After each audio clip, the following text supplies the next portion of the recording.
大家好，我是扫地僧。2022年美联储要加息了，全球的房价将会大跌，房地产将会崩盘，这是不是你最期待的画面呢？因为你终于有机会可以买得起房了，全世界的人都在等待这个机会，特别是最近房价有一个明显的下调。我笑了，这也是为什么现在特别多负面新闻的原因啊。你有没有想过新闻报道如何吸引读者的注意力呢？就是要讲读者最喜欢看到的画面啊，而这样的新闻每一年都在说，特别是年尾。但我们平心而论，每一年你都在存钱，每一年你都在等房价跌，但问题是每一年你还是买不起啊，不是吗？我讲的是大城市中心的房子，比如说北京、上海、深圳、香港岛、台北、纽约、伦敦等等。那么如果你在这些地方打工，加上如果你没有看过我的影片，目前的情况是你不吃不喝几十年，你才有可能买得起。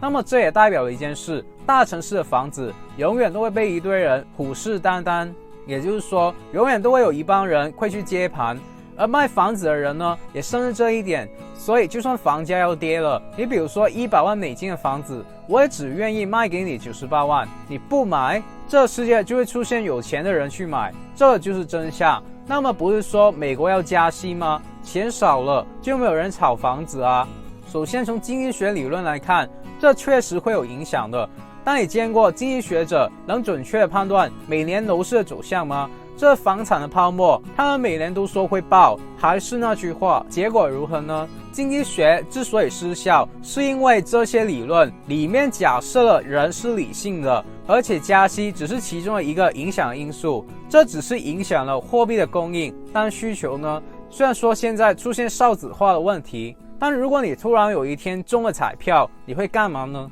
我真的去访问过很多人啊，每个人都告诉我，第一件事就是去买房啊。就是说，就算你们平时很喜欢去旅行，很喜欢追女生，很喜欢吃喝玩乐，但你们有钱，第一件事还是会去买房啊。这个就是需求啊，而这些只是很笼统的说。真正宏观的去看房价这件事呢，你认为地产商会让房价崩盘吗？一个国家里面最有钱的这些人，最聪明的这些人，会让自己的利益遭受庞大的损失吗？而如果这些地产商因此而破产了，整个国家的经济就会出现严重的衰退。你如果是掌权的人，你会允许这个地方在你的手上毁掉吗？我想大家如果一直 follow 我的影片，都会对这些非常有触感啊。因为我就是专门培养老板、企业家、有钱人的。如果你不想错过这些资讯，你可以考虑订阅我的频道，然后打开小铃铛。而今天这部影片之所以这么重要，是因为我是帮大家赚钱的。虽然说我不认为房价会崩盘，但有一点说的不错，就是现在的确是最好的买房时机啊。的确有些方法可以帮大家在这个时机一买就赚钱，做一笔进可攻退可守的投资啊。所以建议点赞，然后可以在播放列表里面找回这部影片啊。好了，首先我本人做任何的投资交易呢，都会思考这交易的市场有没有门槛，是不是只要你有钱，你就能够进来交易。你比如说股票，还有现在说的房地产，对吧？有钱就能交易，其实说白了一点，就是没有门槛啊。我夸张一点啊，不是歧视。如果你智力有问题，但你拿着1个亿，那些房产的中介也会把你当神一样供奉啊。我想表达的是，只要是这样的市场，就会有不专业的交易人出现，而且是绝大多数。那么我们就会知道，无论在淡季也好，在旺季也好，这些人都会产生价格的幻觉。什么意思呢？这个也是一个理论，叫反身心理论。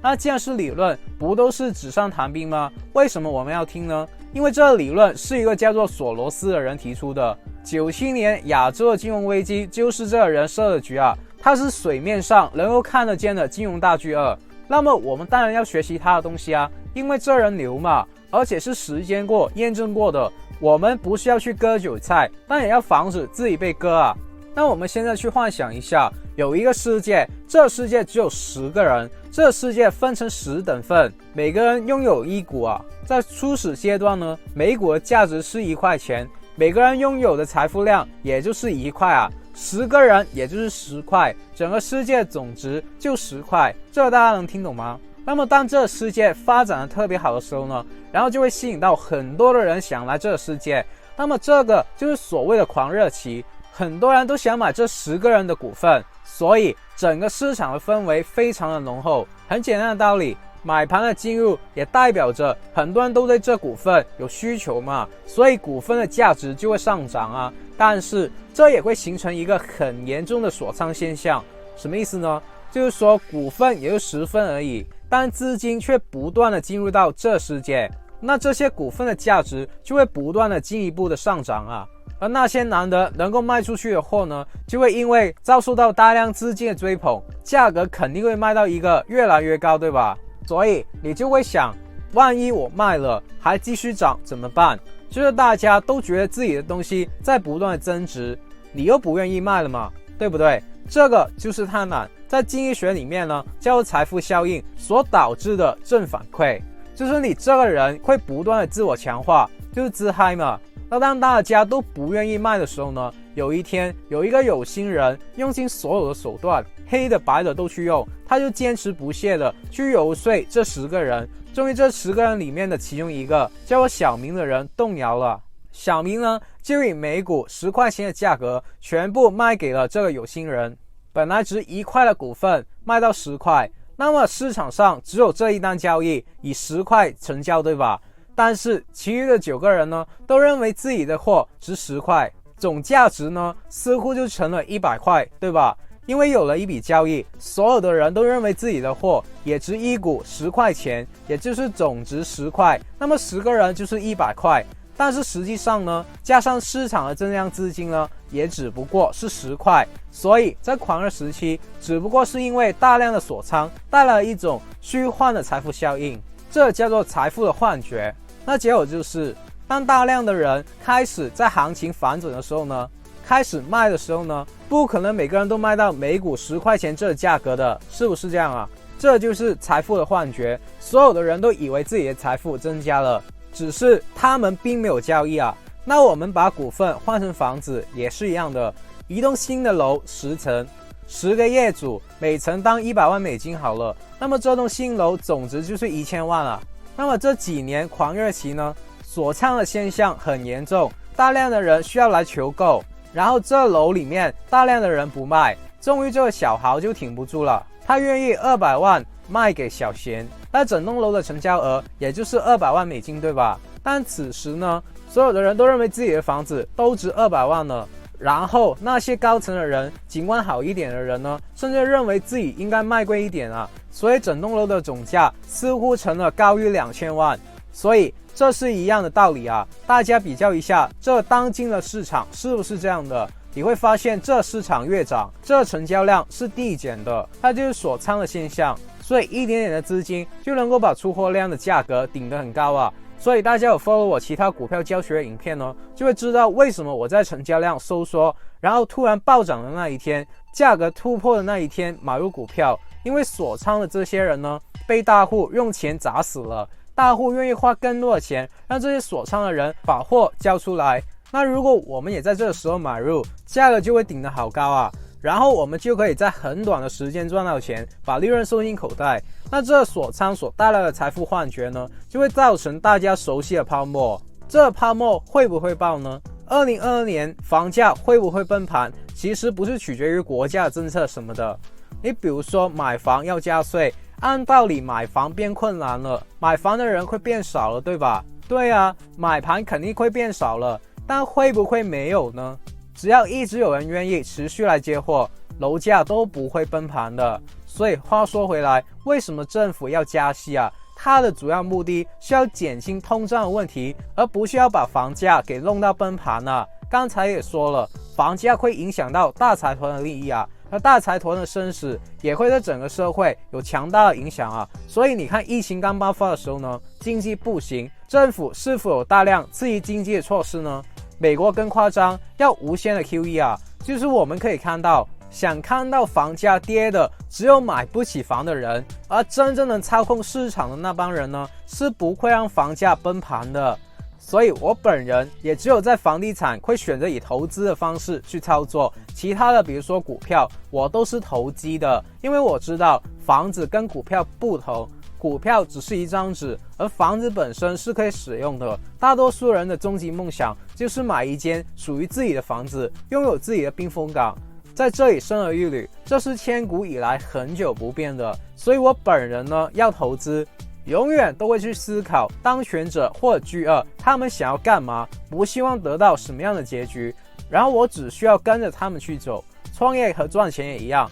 ，20年前你看着搞贸易的赚钱，然后你去当工人；5年前你看着做电商的发财，然后你去搞餐饮；现在你看着自媒体成就无数白手起家的人，然后你去做文员。那么将来元宇宙和人工智能呢？我告诉你，将来如果你的事业不是互联网的行业，你都很大可能被淘汰，因为这个世界发展趋势必须要建立在互联网的基础上。人类也会追求精神层面上的东西，现在已经看见了，比如说游戏啊、网剧啊，甚至大家看我的频道。所以目前这个时间点呢，就是最好从零开始往上流的时代。至于为什么是从零开始，以及如何从零开始，我花了很长时间准备了一个培训，完全是免费的。我会说一下我看到的趋势，但是这个有人数的限制，以免被某些人滥用。有兴趣的可以在影片描述栏上的链接报名啊。那么接下来就是含金量最高的地方了。在目前这个房价调整的低迷期呢，无论是买房的人还是卖房的人都会出现恐惧啊。因为刚才说了，这个市场大部分的人呢都是迷迷糊糊的就把房子给买了，同时也会有迷迷糊糊的把房子给卖的人啊。所以首先，当你知道了上面房价的本质和大势之后呢，在瓶颈期你自己一定不能恐惧啊。然后我们就是要去找那些恐惧的卖家，比如说你用我之前影片的方法，找到一个不断成长、周边配套也在不断完善的、社会资源也在不断进步的社区。假设这个社区只有10个业主啊，那么刚开始的时候呢，这10个业主全部都花50万美金出售。那么过了一阵子呢，有7个业主要价52万，有3个业主要价60万，然后又过了一阵子呢，变成了3个业主要价54万，7个业主要价65万，然后又过了一阵子呢，变成了2个业主要价56万，有8个业主要价70万。那么现在变成了只有1个业主要价56万啊，9个业主要价80万了。那现在对于市场上来讲，大多数人看到的是什么？在冷淡期的时候呢，大多数人永远看到的是房价只不过从50万涨到了56万，对不对？因为最低还有人56万愿意卖嘛。但实际上整个市场绝大多数社区的业主呢，因为不断的有买家进来，所以他们开始对这个社区越来越有信心了。所以说大多数的人呢，他们的报价其实在70、80万开始标的，对不对？当有一天基于自身的原因，不了解行情也好，或者说是最急于让权的也好，当最后一个56万的价格被消灭了以后呢，市场上顿时就会发现，这社区怎么突然间就卖到了80万，房价似乎一夜之间从56万涨到了80万，是不是这样的？所以在机会来临的时候呢，也只有少部分的人能够看见，大多数的人总觉得这个房价也没怎么涨，没怎么落吧。但我们一直去踩盘，一直去看房子的人呢，就会很容易的发现，这个社区因为信息不对称，愿意卖低价格的业主呢是越来越少了。就是你看得多的时候呢，你就会有触觉，你就会感觉到真实的房子的供需关系啊。这个你平时去看大房子房价成交记录也是可以知道的。甚至说我们这些如果跟中介关系好的话，他们会帮我们整理出这些数据，然后这些房产中介会一直帮我们留意着市场上有没有这些卖家的出现。这些卖盘一出现的当天呢，还没有挂出来，就可能已经被我买了。所以平时要善待帮你赚钱的中介，你要多去看盘，知道哪些中介是聪明的，是信得过的，多去认识。然后你要让他们知道你是随时准备的状态，不是锁他们的，就是说你要让他知道你是有能力很快做决定的，那么他们就会去帮你。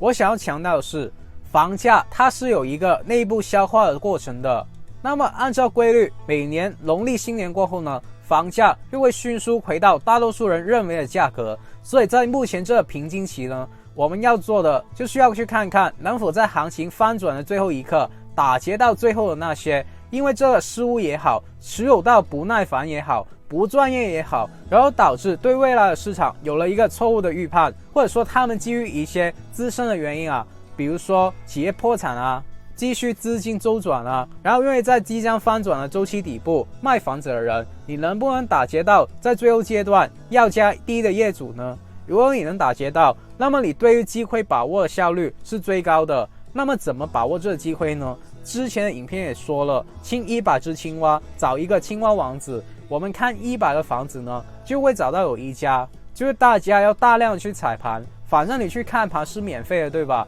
我用心良苦了，劝大家对房价的初决，你必须平时就在你身边看中的社区多去转转，多去了解，找到这些愿意在最后时刻放弃的业主，这时候你的效率就是最高的，你也不怕跌不跌什么的，因为你一买进就赚了当中的溢价，这溢价就像一个安全网，能够听懂吗？你56万买，其他人80万卖，这里面24万的溢价，怎么跌你都能够及时反应啊，进可攻退可守啊，你管它大盘要不要崩，对吧？这个就是投资啊。那这时候又会有人冲出来说，你说的就很容易，这些都是理论，做起来就很难。我想说的是，你先去看100家房子再说吧，对吧？你想要赚钱，然后你都听到这里了，然后你还去质疑，我告诉你，我们都是这么干的，然后我们以后也会持续的这么干。我也不是求着你去信我，对吧？各位兄弟姐妹，你们知道我每天都是回答什么样的问题吗？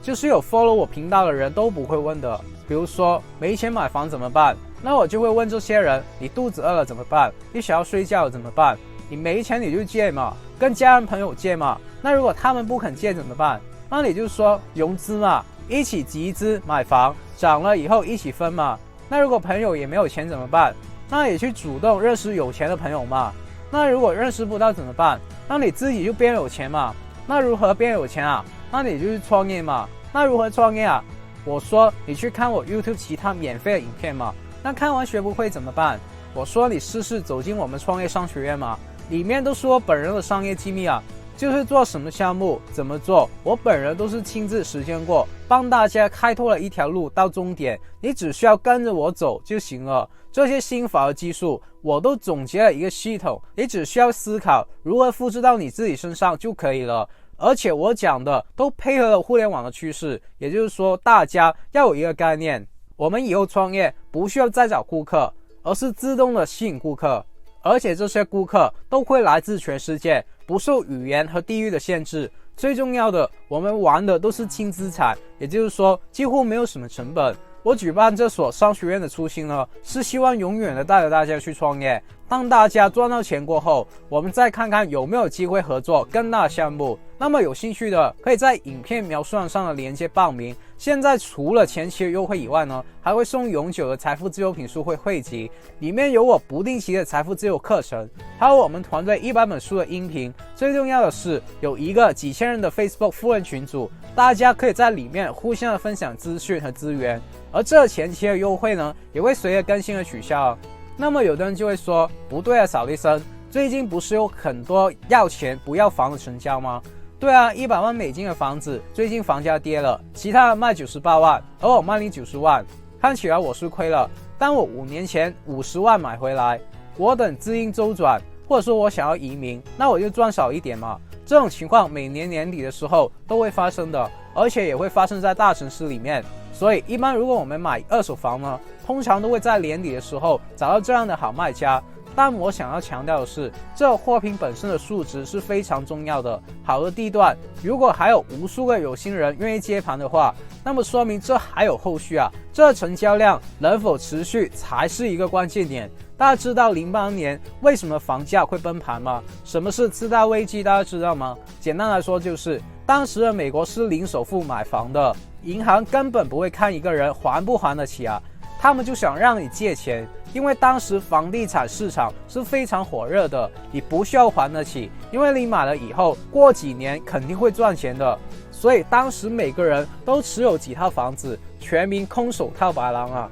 当全美国的人都陷入了刚才所说的财富幻觉，甚至连银行的那些精英都陷入的时候呢，那么这个泡沫你轻轻的碰一下就会爆了，就是涨到一定的位置就会下跌，这本来是很正常的，就是没人接货而已，跌就跌嘛。但跌到一定的位置呢，就会有人买啊，不至于崩盘了。但问题就是零首付的那些人还不了钱啊，还不了钱，银行就要破产，就算不破产也不敢再借钱了，或者收紧一点借钱的条款。那么整个市场的资金总量呢，本来就有限了，现在还迅速的减少，所以说房子只能越卖越低啊，而越卖越低就会变成了负反馈的强化，怎么来的就怎么回去，那这就是全线崩盘的情况。那现在银行借钱出去也非常的小心了，我们看疫情最坏的时候呢，很多的公司都要倒闭了，银行很多的坏账，就是借出去的钱都收不回来了。然后这个美国政府呢就刺激经济嘛，刚才也说了，他不可能看着房价又再一次崩盘了，所以房价又很快的涨回来了嘛。但是呢，如果你按着我们之前影片选房的标准，基本上只要不崩盘，你的资产都不会因为你买入房子而受到很大的影响。就是我们选择的都是抗跌能力很强的大城市的房子，郊区的那些呢，我基本上都是不看的。我认为优质的房子呢，一定是能够帮你占有核心城市资源的地段，一定是里面的人不愿意出来，外面的人想要进去，那么它就会在好的时候呢展现出一定的成长性，在不好的时候呢体现出一定的抗跌性啊。但是一个除了自身漂亮，没有任何社会资源属性的，长期留不住人的，那么它一定是在好的时候，大家因为情绪涌进来，产生了财富的幻觉，不好的时候呢，大家做了收散，所以就怎么来怎么去啊。